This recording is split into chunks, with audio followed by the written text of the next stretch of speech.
¿Alguna vez te has preguntado qué haría la persona que más amas si supiera que no puedes defenderte? No cuando estás distraído, no cuando estás dormido, sino cuando estás completamente vulnerable entre la vida y la muerte. Esta no es solo una historia de traición. Es una de esas historias de venganza que no se construyen con gritos ni violencia, sino con inteligencia, paciencia y justicia. Mi nombre es Samuel Rivera. Tenía una vida sencilla, estable, un trabajo honesto, un matrimonio sin grandes dramas y una rutina donde lo extraordinario parecía no tener lugar.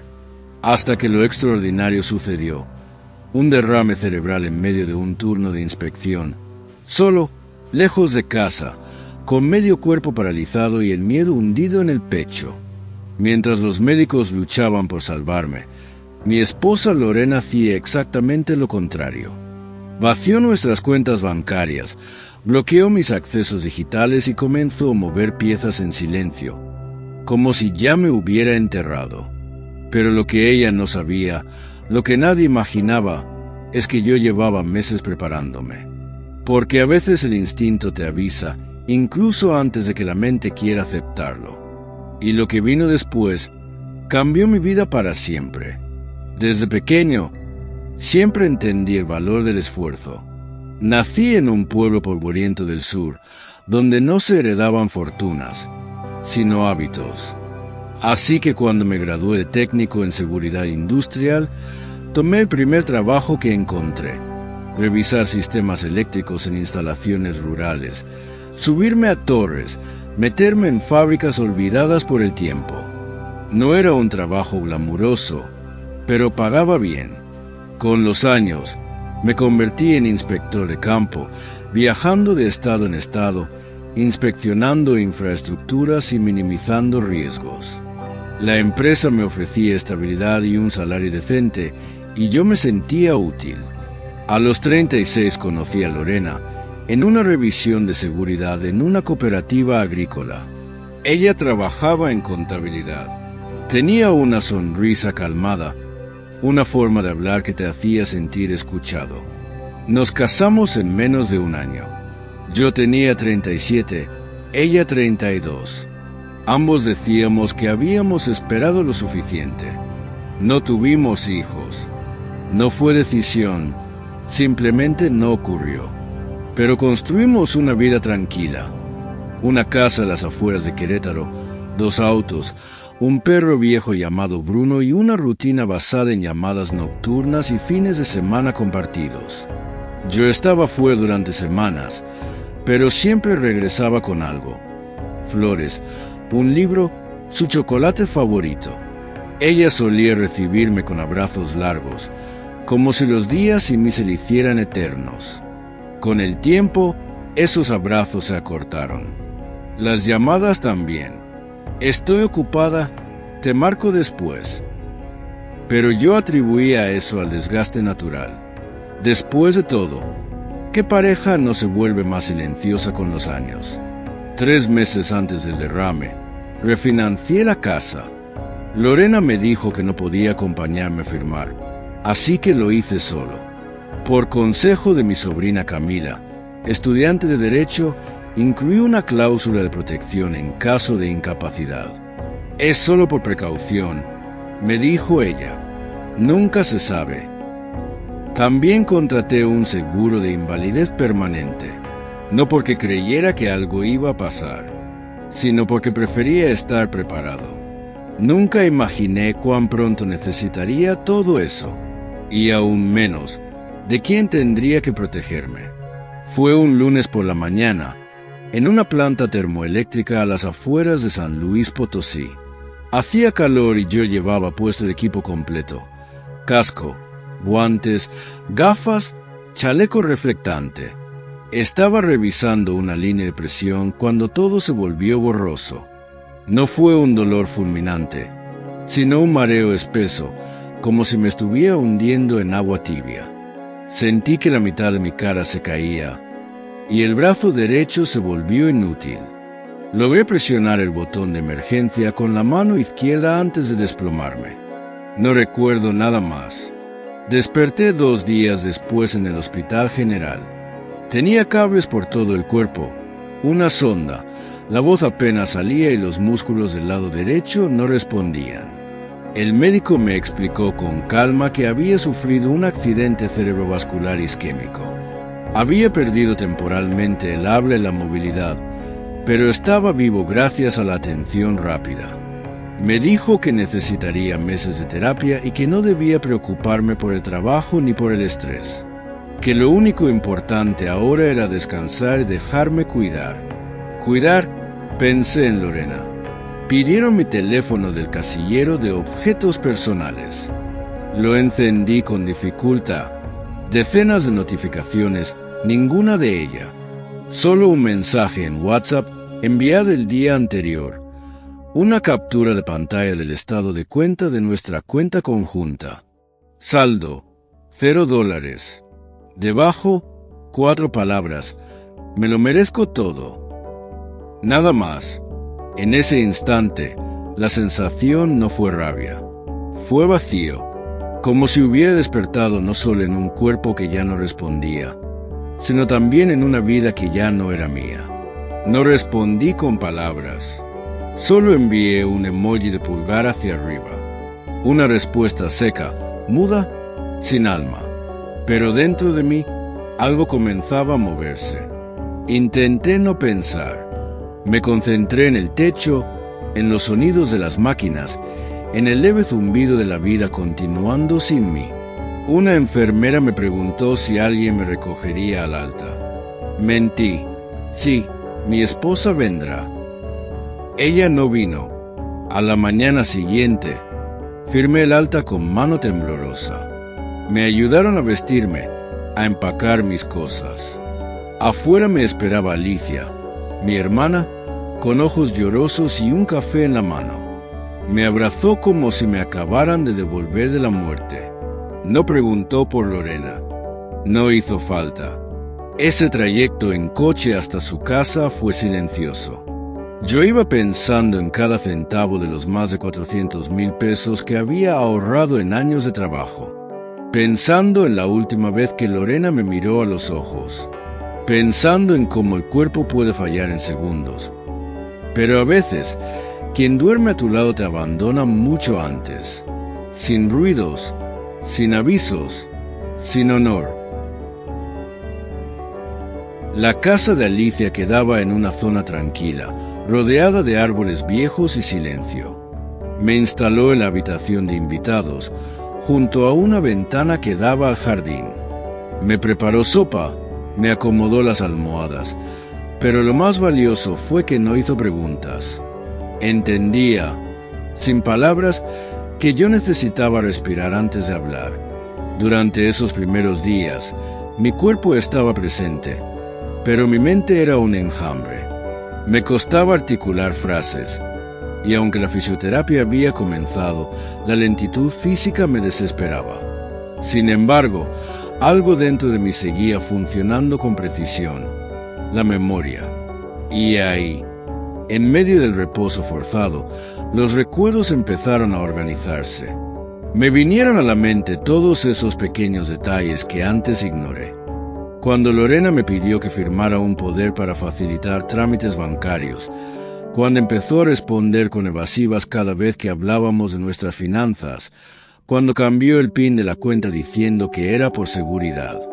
Pequeños gestos, todos aparentemente inocentes. Ahora los veía como parte de un patrón. El tercer día llamé a Camila, mi sobrina.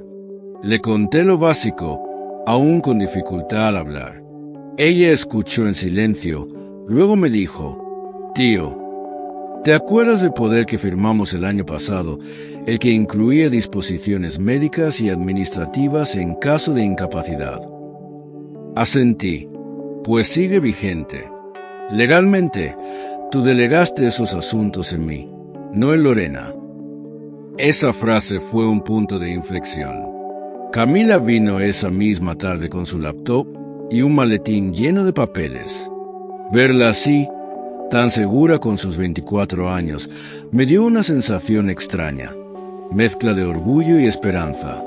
Me ayudó a revisar los movimientos bancarios desde mi acceso personal, que milagrosamente aún funcionaba porque Lorena olvidó revocar el vínculo con mi correo antiguo. Los extractos mostraban lo que temía: transferencias grandes, movimientos rápidos, pagos a nombre de personas que no conocía. Pero lo más alarmante era la fecha exacta del vaciado total: 24 horas después de mi derrame cerebral. Ni un día, ni una semana, exactamente al día siguiente de mi colapso. Fue entonces cuando lo supe con certeza. Esto no era abandono, no era frustración de pareja, era una traición premeditada. Y si Lorena había jugado su carta creyendo que yo ya estaba fuera del tablero, estaba por descubrir cuán equivocado era su cálculo. Las siguientes semanas fueron una mezcla de recuperación física y preparación silenciosa. Mientras mi cuerpo empezaba a responder poco a poco los ejercicios de rehabilitación, mi mente trabajaba en otra dirección: entender qué había pasado exactamente y, sobre todo, hasta dónde había llegado Lorena. Camila fue esencial en ese proceso. Como parte de su pasantía en una firma legal que colaboraba con instituciones financieras, tenía acceso, siempre de manera ética, a ciertos sistemas de verificación. Juntos, comenzamos a cruzar datos, revisar movimientos, reconstruir la historia detrás de los números. Lo primero que descubrimos fue un patrón de transferencias repetitivas, todas dirigidas a una cuenta a nombre de un tal Luis G. Morales. El nombre me resultó familiar. Luego recordé: había sido compañero de Lorena en su antigua oficina, un tipo que siempre me pareció demasiado atento con ella.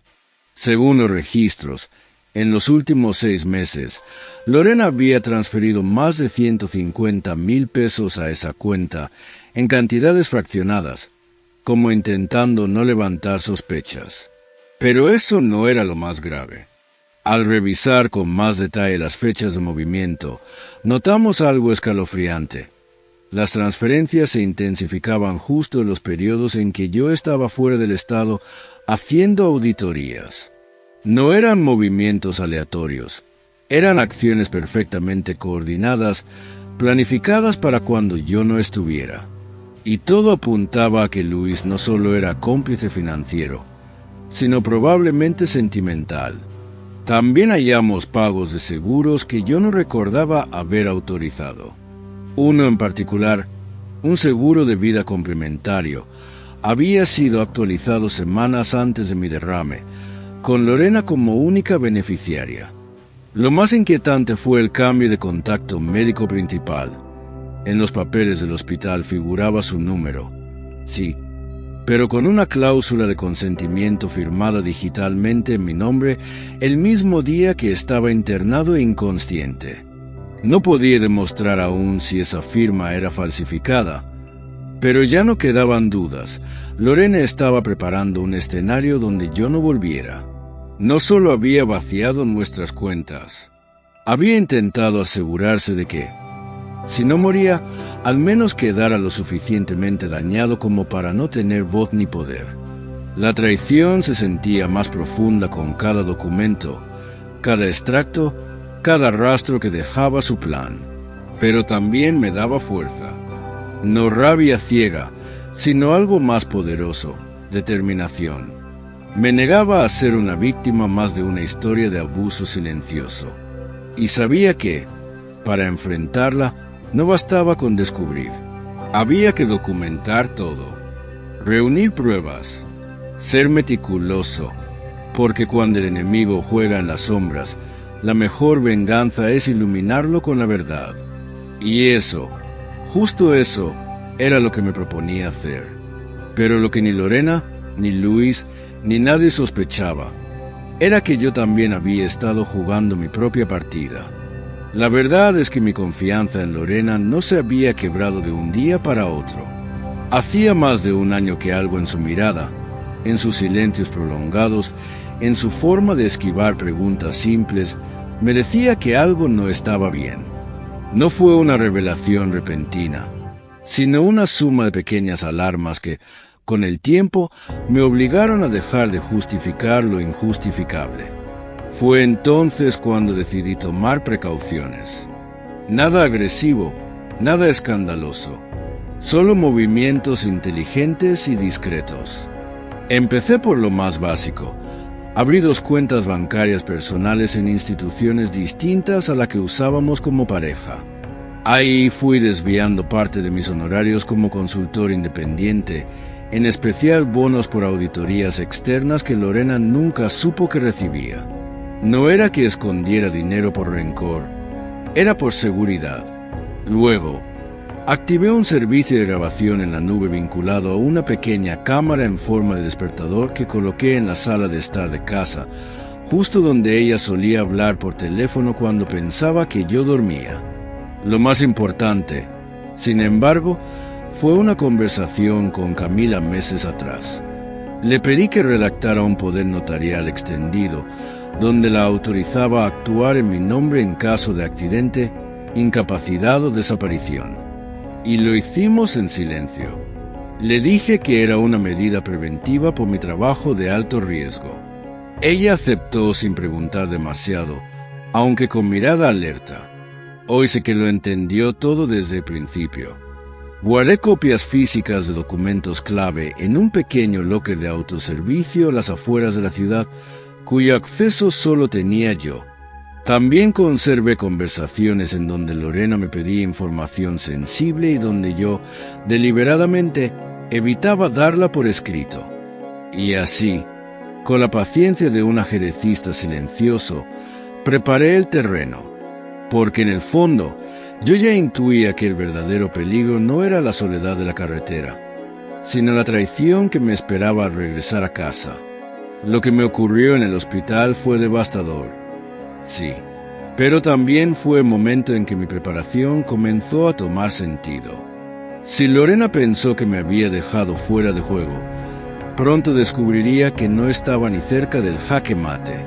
Con toda la información recolectada, las transferencias sospechosas, los documentos del seguro, las grabaciones en vídeo y los movimientos que indicaban premeditación, era hora de pasar del análisis a la acción. Y para eso, necesitaba un aliado con experiencia. Llamé a Héctor Valdés, un viejo amigo de la familia que ahora era abogado litigante en temas civiles y patrimoniales. Lo conocía desde hacía más de 20 años. Fue directo cuando escuchó mi historia. Esto no es solo una separación complicada. Esto es abuso de confianza y explotación de una persona vulnerable.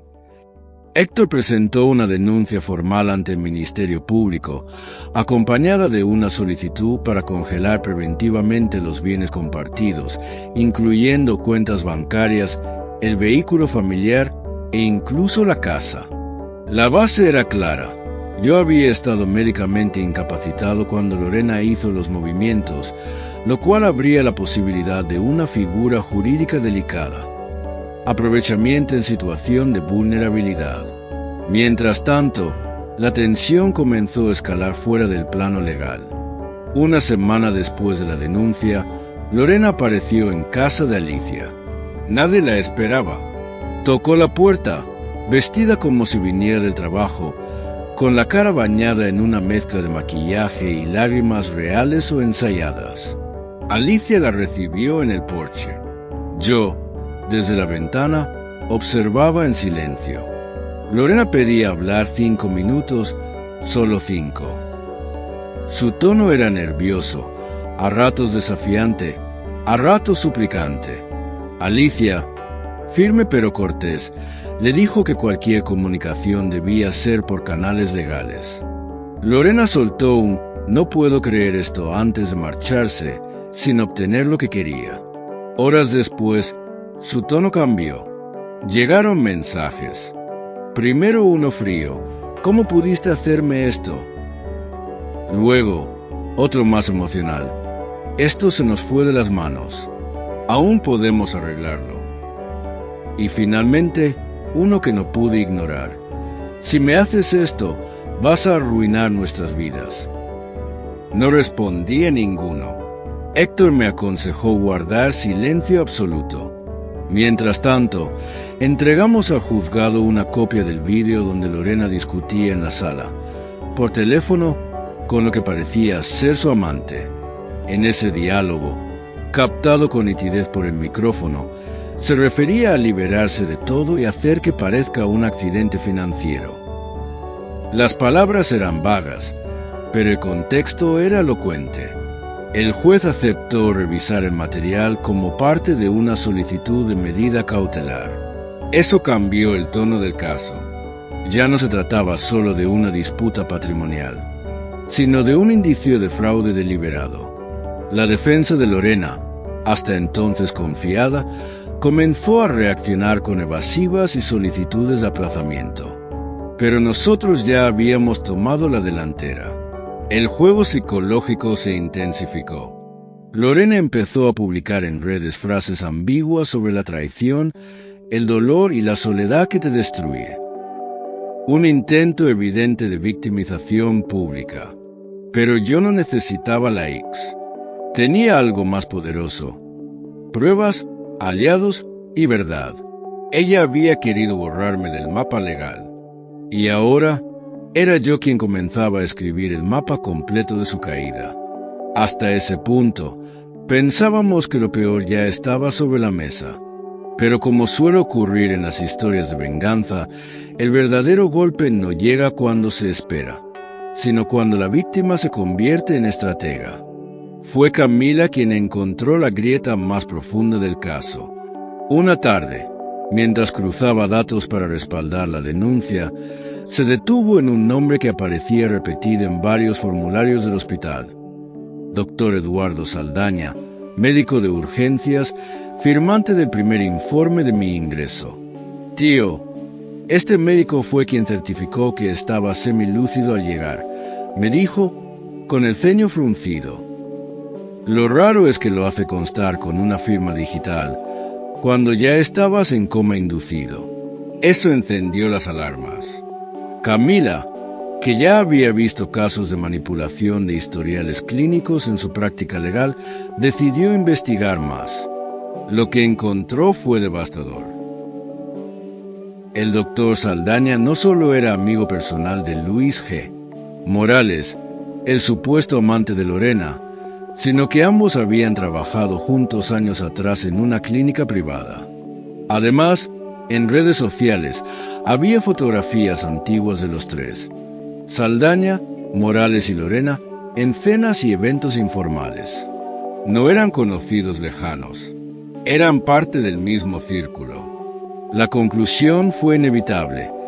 El informe médico había sido manipulado con el propósito de impedir que se activaran mis cláusulas legales de protección. Declararme semiconsciente evitaba que Camila tomara control inmediato como apoderada legal y le daba a Lorena una ventana temporal para mover el dinero, cambiar beneficiarios y limpiar rastros. Era un golpe quirúrgico, disfrazado de negligencia médica. Con esta nueva información, Héctor decidió ampliar la denuncia, no solo contra Lorena, sino también contra el médico por falsedad documental y complicidad en perjuicio patrimonial.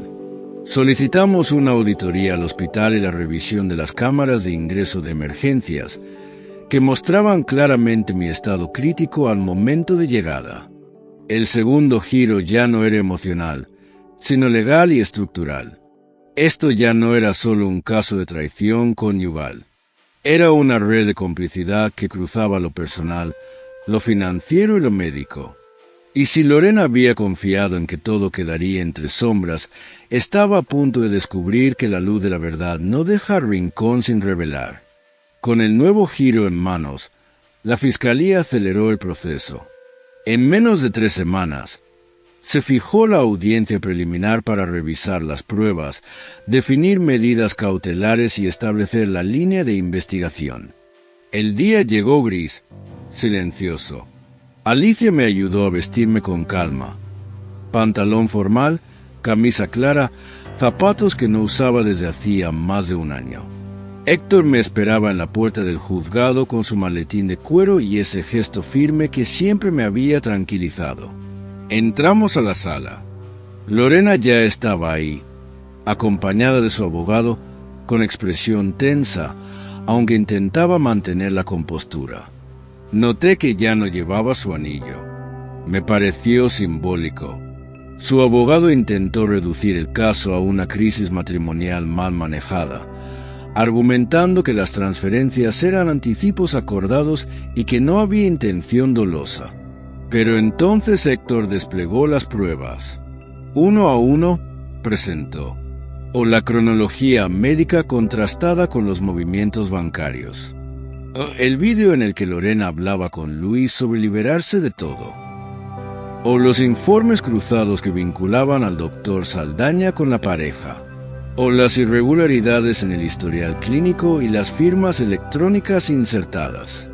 El juez, un hombre de rostro sereno pero mirada afilada, no necesitó mucho tiempo para detectar la gravedad de la situación. La señora Lorena Aguirre, dijo con tono firme, ha hecho movimientos financieros masivos mientras su cónyuge se encontraba en estado clínico severo, en un contexto de manipulación evidente. Esta sala considera, de forma preliminar, que hay elementos suficientes para establecer una posible explotación de persona vulnerable y fraude agravado. Ordenó de inmediato el congelamiento de todas las cuentas bancarias a nombre de Lorena y de Luis G. Morales, o la inmovilización temporal de la casa hasta determinar su reparto legal, o la apertura de una investigación penal contra el doctor Saldaña y su suspensión temporal de ejercicio médico. Además, dictó que yo, Samuel Rivera, tendría el uso exclusivo del inmueble durante la duración del juicio, y que Lorena debía abstenerse de acercarse a menos de 300 metros, bajo advertencia de incurrir en desacato. Lorena no dijo una palabra. Apenas asintió cuando su abogado le habló al oído. Al salir de la sala, sus ojos se cruzaron con los míos por un segundo. No vi odio. No vi tristeza, vi miedo, no el miedo de perder dinero, sino el de enfrentarse por fin a la verdad desnuda. Héctor me palmeó el hombro. Esto no es el final, Samuel, me dijo.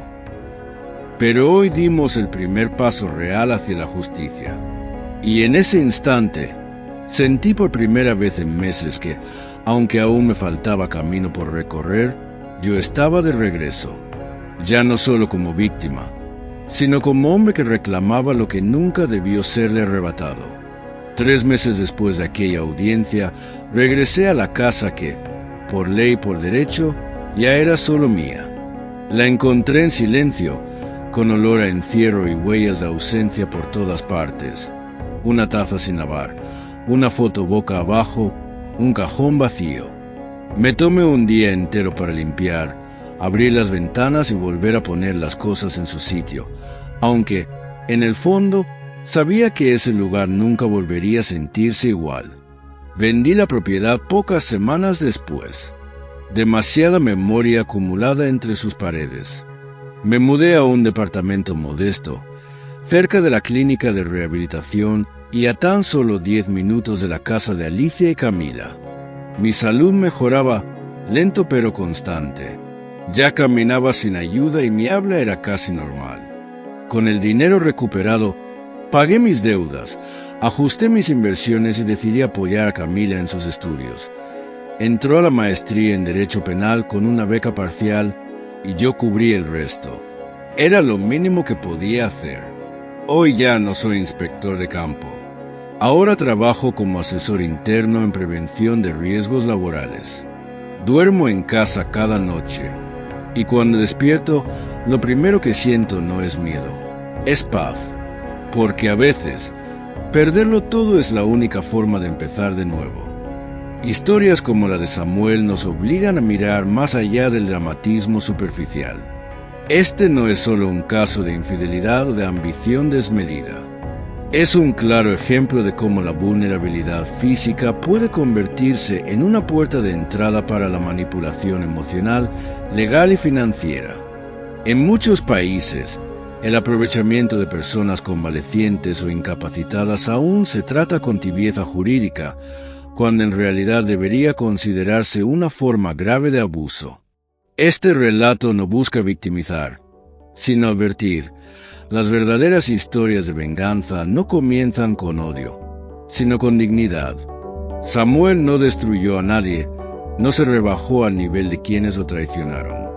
Simplemente se defendió con lo único que tenía: la verdad, su previsión y la determinación de no dejarse vencer.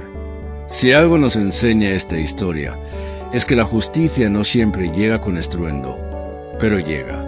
¿Tú qué harías si descubrieras que la persona en quien más confías espera tu caída para quedarse con todo? Déjanos tu respuesta en los comentarios, y si conoces a alguien que necesita escuchar esto, compártelo. Suscríbete para más historias de venganza reales y conmovedoras.